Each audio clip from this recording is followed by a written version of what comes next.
Hello, I'm Lucas, and this is Strike the Sun MD. I'm back in my kitchen, and I thought I would talk about a short story by Washington Irving called The Adventure of the German Student. The German student being Gottfried Wolfgang.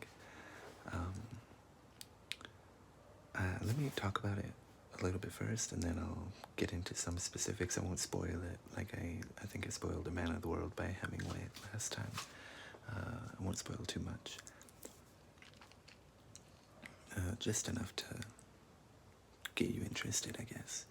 I don't really have anything to say in terms of like what it might mean, kind of like I did with the Hemingway story, where I had a sort of revelation about it being another classic example of Hemingway's obsessions. But Washington Irving, this is my first encounter with him. Really fantastic writer. This is a very short, lean story.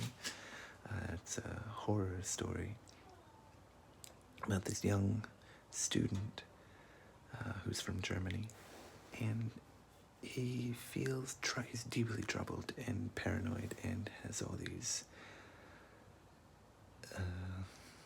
He fears there's an evil hanging over him, and with that, his friends send him to Paris right at the beginning of the French Revolution. And he's sort of taken, he feels a little bit refreshed, and he's sort of taken up by the passions of the day, in terms of the philosophies and like some of the literature and the ideas flowing around. And then he starts seeing the brutal reality of it, the blood flowing from the guillotines, and he's horrified by that, and he sort of shrinks away into the Sorbonne, and which is like a big library, I guess, in Paris. Anyway, he goes to libraries, and he often finds himself at the Sorbonne, and one night it's storming, and he has to go home, and he's sort of deeply troubled, and he sees a woman staring at the guillotine.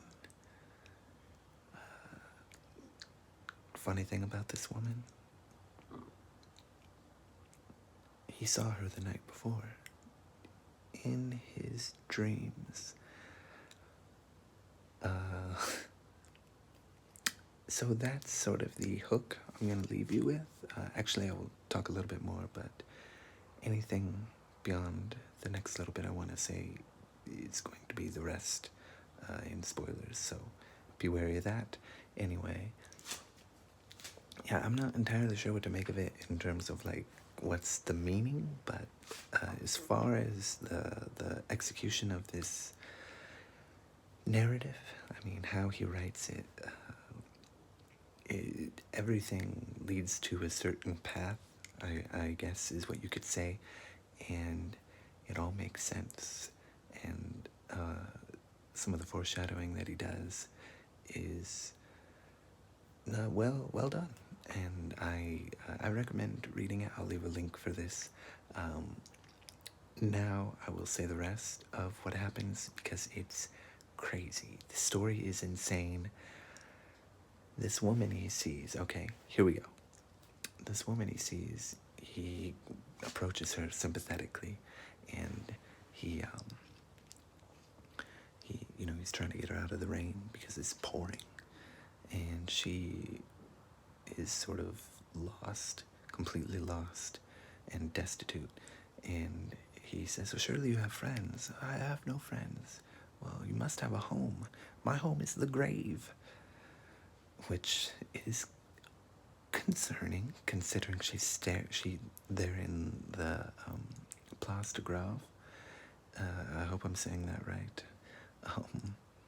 Where they held the executions, the beheadings with the guillotine, and he invites her home, not to be a midnight prowler searching for young women, necessarily, but just to get her out of the rain. But he's fixated on her because he saw her in his dreams. And eventually he sort of professes his love, and she goes along with him. They both vow to each other to love each other and live life together and whatever.